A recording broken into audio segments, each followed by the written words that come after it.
Hi everyone, my name is Keith Gerein and I am a columnist with the Edmonton Journal. I am recording this the morning after the municipal election in Edmonton, and what an election it was.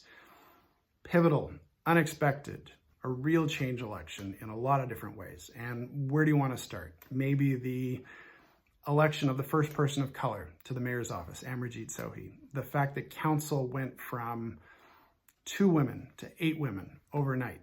The fact that 2 of those women are women of color, the first 2 ever elected to council, and 4 people of color overall elected. So a real victory for diversity in our city.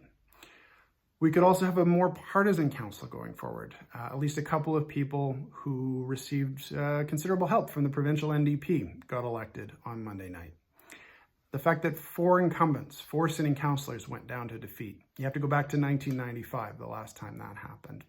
And the fact that all of this happened with less than 40% turnout, it's all pretty remarkable.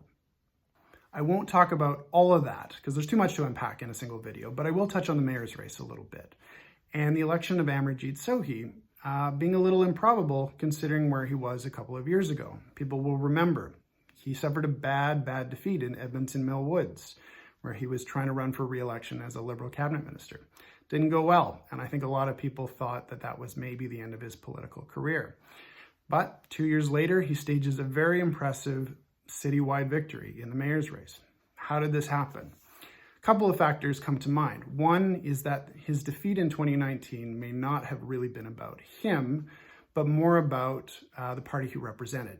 And those political lines have changed a little bit. Anger at the federal Liberals isn't where it once was. We saw that recently with the results of the federal election and a couple of Liberals getting elected in Alberta. And the federal government's performance on COVID, I think, has maybe softened some attitudes there. And on the other side, a lot of the hard feelings these days have kind of transferred to the Conservative movement, and in particular, the provincial government in Alberta. So those kinds of factors may have helped Sohi to some degree. The other observation I want to make is around Mike Nicol, because I consider his defeat Monday to actually be his second overall defeat to Don Iveson. He probably won't see it that way, but go with me here a bit. His first defeat was back in 2007. Nicol was a sitting councillor at the time, and he was defeated by this young upstart, Don Iveson, who was beginning his political career. 14 years later, Iveson isn't on the ballot this time, but Nicol was still running against him. He was running against the status quo. He was running against Iveson's record, the record of council under Don Iveson, and a lot of Iveson's most cherished policies. And he got a lot of support for it. Nicol got tens of thousands of votes, showing that there's a lot of Edmontonians frustrated with the direction of the city. But the fact that so many more did not vote for Nicol suggests to me that there is still a lot of support for the direction that council was heading, that people still want to see a foil to the provincial government. And Amarjeet Sohi, in many ways, was the best candidate to continue that. At the same time, we have to look at the 4 incumbents who were defeated, because there's considerable change there.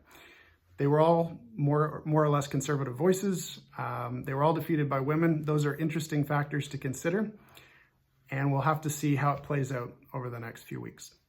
Thanks for listening, and keep tuned to edmontonjournal.com and to my columns for further coverage of municipal issues.